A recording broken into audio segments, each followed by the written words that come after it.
Welcome to another episode of Vintage Family Films. I'm Doc Timberlake. This is episode 7. We call this episode Living on Bedford Avenue. So 1969, we lived at 2316 Bedford Avenue. There's Harry, my little brother, and there's Nurk. And if you look close, you see me. And we took films all the time. That's my sister Jeannie dancing in the mirror back there. My father took a lot of videos, a lot of films and whatnot. We just want to share them with you. So during this particular time, we were all hanging out at Bo's house. And there's Bo right there. He lived at 2318 Bedford Avenue on the 3rd floor. And Bo, at that time was working at the Beverly Pet Shop. And he breeded hamsters. He breeded all kinds of stuff. He had snakes. He had all kind of big piranhas, all kind of fish in his house. And we would always go up there and hang out with him. It was a great time. We miss our brother Bo very dearly. And we had a lot of good family times. We were real close. That's Bo and Jeannie. Bo used to always wrestle with her. He had just came home from the Marine Corps. And that's him with his wife Sharon. And as you see, it was a time to remember. And there's Pam and Cynthia, always dancing. They always used to have dance groups and dance contests. And they were pretty good. They had all the girls from Bedford Avenue come together. They would get in my basement and they would do these dance steps and they would have a great time. And we loved them. Jeannie would always try to jump in there and outdo them because she was the oldest one. And we had a lot of neighbors, a lot of friends. Now this is Judy Parker, who's Larry's best friend. This is his father, Rodney. That's Sharon getting up, sitting next to Pam. And this was at Bo's house, and we always visited, listened to music, and there's Rodney Parker. And that's Junie's father, and Junie's Larry's best friend.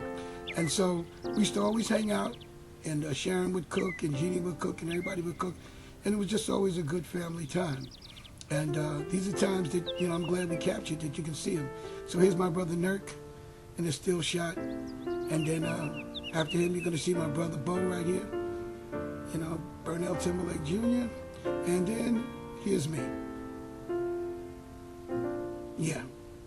Dancing. That was the time when you can get a lot of candy and cookies and stuff for 5 cents.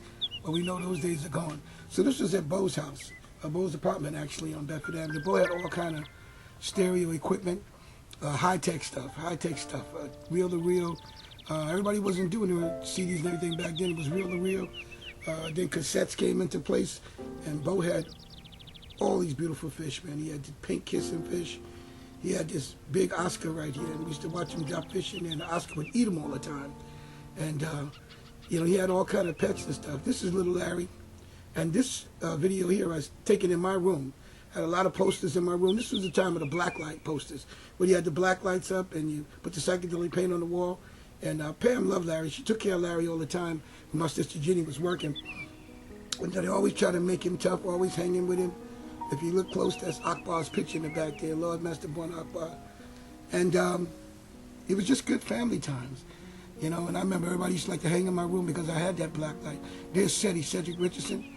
And he used to come and hang with me, and he hung with Nurk and hung with Pam, and he's our brother. And there's Nurk right there, back in the Jackson 5 Afro days, and just fooling around. And we did a lot of fooling around. We hung out the PAL, and we did all kind of stuff. We played softball in Sears parking lot. It's the guys acting crazy right here. And, it was all about growing up good, you had to be tough to grow up back in them days. There wasn't no shooting and no knives or anything like that. You had an argument with somebody, you duked it out, and you lived to see another day. And that's what it was about. So this is an intermission right here. And we always had the little signs and posters. When you shoot Super 8 films, you put these things up. And so during the intermission, look at some of the posters in my room, stoned again. If you look, you can see the guy holding his head, and all of a sudden his face just dissolves. Keep on Trucking. It came from Eddie Kendrick's record. This is my best friend, Shasha. This dog used to do all kind of tricks. This dog was my best friend, and I miss Shasha real bad. So this is Charlie and Nurk in my room hanging out. Now, Charlie was a tough guy, and Charlie always taught us to be tough. And, man, it was just hard to give a Charlie cross. Charlie, man, he would come after you. He just always had that in him. And if you touch his brothers or you do anything against his brothers, he'll come after you, man. He was always tough, man. He scared me some days. But I love Charlie because he was very protective. And I think I was Charlie's favorite. As he got older, we all hung out together and did a lot of time. Charlie spent a lot of time with my family and all. Charlie's passed away now, but I never forget those times living in Flatbush with Charlie. So there's Elvis, there's Seti, and there's Nurky. And Charlie would get us around and put hats on us and stuff and say, be tough, be tough. You know, he'd punch us in our chest, and he'd teach us to be tough, man. You know, he was talking about, you know, put your fists up, man, black power, Ungawa, black power. Put the peace sign up, you know. And he always wanted you to be tough and know how to fight and all that stuff. So even during that time, you know, my mother came by all the time. That's my mother, Nurk and Harry in the street. She always was there for us, and so was my father. My father's very proud of all his kids. That's Brian Hutchison, BK Hut, right there. And he and I used to get together and make all these little short films. You're probably going to see some more of that film in part 2 of this. There's Kevin Richardson, Black Whip, and there's Larry when he was little. So here's Just right here. And all that stuff he's doing, all that fighting and whatnot, you know, Charlie taught him all of that stuff. Charlie made Just God a tough guy. And Jeff pretty much grew up to be pretty good. You know, he ended up serving the Lord and doing the right things, and I love Just very much, man. So I'm proud of him. I miss those days. That's Jeannie. We were always in my father's office. There's Nurk. Pam, like I said, was always with Larry. She always took care of Larry and grew up, and Pam got pregnant in '74, and she had Dana. So if you look close, this is Jose Trinidad, better known as Abu, and Dana on Easter Sunday, 1975. Now, they're walking down the side street where Macy's was, and that was basically on Tilden and Flatbush Avenue. And during this time, you know, Dana was just born, and Abu spent a lot of time with our family. You know, he grew up to be our brother. And, you know, these guys were in the streets and doing all kind of things and whatnot. You know, Abu lost his life some time back ago. I think it was like a couple of years after Dana was born. I believe it was in, I'm trying to remember, I think it was I think it's going to come up here on the screen in a minute, that he passed away. I think it was 1993. Okay, right. He passed away in the Vanderveer Projects, and we love Abu, we missed him. And so this is Easter in Brooklyn, 1968. You look close, you're going to see everybody in this film. I'm going to try to mention anybody who I can mention. There's Pam, there's Russell Watson, there's Jackie Dupree, there's Valerie Skeets, there's Trisha Watson. If you look on the side, this is Donna Ballard. This is Mousy and Ducky and Forrest's sister, Donna. And if we're at the bottom here with the little puppy, is Stacy, this is James Hand, my father's friend. He used to say hello. And my father called him the Rat in the Woods. And he always came around and brought us food and hung out with our family, hung out with my father. This is Bedford Ave during the time of those green buses that used to come by. And that's TT's father. She lived in 2312. So down here you see Connie, Patty, and Boo Boo Riley. And their older sister was Nita Riley. And their brother was Tony Riley. And we spent a lot of time with their family. I used to hang out with them. There's Nurk. And there's Tony Riley. And so we all got together, and my father was taking these films. There's Robin, little girl named Robin. There's Russell running. Okay, Russell Watson, Livonia Watson. And they lived in our building on the 3rd floor. And so we were all family. All of us were sisters and brothers, and we all hung out. So Easter was a big time for all of us. There's Just Way at the bottom with Valerie and Pam and Cynthia. And they wore those bright yellow and bright orange coats and bright green coats. And that was the thing back then. And on Easter, my father always had a big thing for us in the house. You know, he always had Easter egg hunts in the backyard, candies, all kind of stuff, good food to eat and everything. And we were all family. Everybody on the block was family. The only one I didn't see in here was Doobie, but we were all family there at that time. Doobie lived on the block too. So this is inside the house. There's Stacy, there's Trisha, there's Patty. My father always played music. Everybody was jamming in the house. There's Russell at the bottom, Russell Watson. And always a good time, always a good time.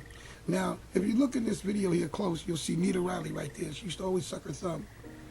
And so as you can see, there's Tony Riley doing the James Brown. We went to the Boys Club, and he used to always show his card. You had to tell your name in the Boys Club. And his card number was 804. And he'd come in there and he would say, 804, man, just 804, man. That's my number. Just leave me alone. There's Livonia. Okay, and there's Jackie Dupree. There's Cynthia.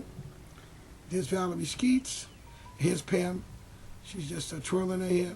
They always had that long hair, that long, good hair. They got that from my mother. And I don't forget that. This is Rodney's brother, Terry Parker. Okay, just walking on. No, he lived in 2312. Here's Just right here. On the step, growing up, getting big, becoming a gangster. And that's Doris Watson. Just spent a lot of time in the hood. Here's Mousy, Nurky, and Forrest. This is across the street on Mousy's steps, just hanging out. Mousy and Forrest and Ducky were our brothers as well. But they all grew up. Mousy and them guys grew up with Charlie and with Jerry.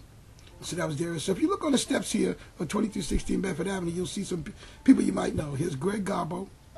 Okay, and he used to hang at the Pal all the time. There's Donna Ballard, and that's Mousy and Forrest's sister. There's her brother Ducky.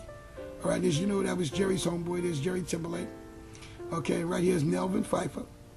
All right, and in the middle right here is Garbo's sister Velma. She passed away. There's Tito Richards. And last but not least, my brother Charlie Timberlake, better known as Akbar. And he's gone now, but not forgotten. So here's Calvin Thompson, Pam, and Valerie Skeets. Calvin's gone, but not forgotten. I remember next graduation, my father was there. My father was always kind of flamboyant. I remember he used to buy his clothes in the magazine, and he was real outstanding. And my mother spent a lot of time. That's a deuce and a quarter.